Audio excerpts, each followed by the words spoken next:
We're approaching the saddest day of the year, the 9th of Av, where we mourn the destruction of temples that a lot of us have a hard time relating to. So the 9th of Av, we're mourning the temples, and we're mourning a lot more than that. Here I am in a place, Camp Simcha, where we have children who are sick, children who are facing a battle for their lives. And the question is, what's the connection between the two? The rabbis say that the 9th of Av, the temple was destroyed. The second temple was destroyed, and the first temple because of sinas chinam, because of baseless hatred. A place like Camp Simcha, from a place of pain, does the opposite. The way to now rebuild the temple is through avas chinam, is through baseless love.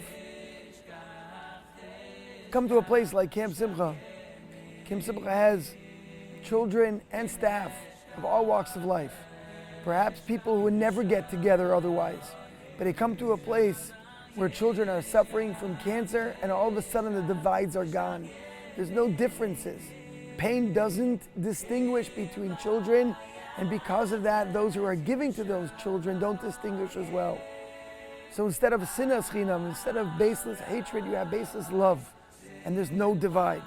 But the question is, how does this affect the rest of the world? Unfortunately, when it comes to times of pain, people come together and there's no divide. But how do you go forward, and how do you build that for the rest of the world? So the story goes about a water carrier who's carrying up a bucket of water, and there's a hole in the bucket, and the water leaks over, and by the time the water carrier gets to the top of the mountain, there's no water left in the bucket. So if we could imagine this, the bucket asks the water carrier, every day you do this. Why do you do this for? By the time you get to the top of the mountain, to bring the water to the people, there's no water left in it. So if you could imagine the water carrier talking to the bucket, he says, oh, listen, bucket, watch. When we get to the top of the mountain, turn around. And the bucket gets to the top of the mountain with the water carrier, turns around, and the bucket sees along this path, all the way to the top of the mountain, there's these beautiful flowers. So the water carrier is telling the bucket that sometimes from a hole, sometimes from a pain, sometimes from a break in a system, sometimes from something not being whole, something beautiful is created. That's what Camp Simcha is all about. From a place of lacking, from a place of pain, there's all of a sudden real love between people, and there's no divide.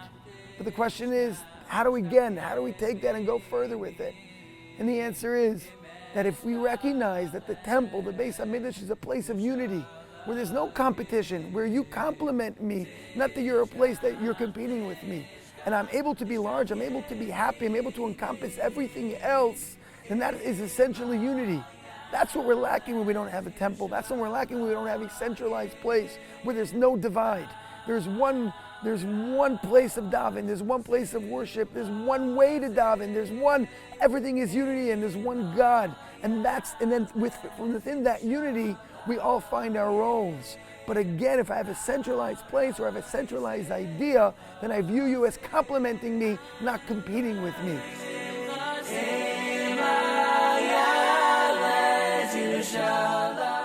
Maybe the will of God that Tisha B'Av, the 9th of Av, becomes Tisha B'Av, a time of salvation, a time of Yeshua's for all those who need it, and for a complete unity of the world, of really connecting heaven and earth. For all those who are fasting, may be a meaningful fast, and Be'ezrat Hashem, may the fast and the brokenheartedness lead to a full heart of only joy and redemption.